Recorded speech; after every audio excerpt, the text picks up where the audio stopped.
We want to promise that this rally will be a peaceful rally, it will be a productive rally, and it will be a rally that will show the beauty and the robustness of ODM as a party.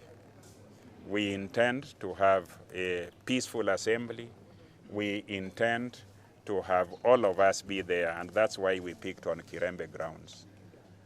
Now, the rally will start, for those who will be coming from across River Nyando, we'll assemble at a place that is called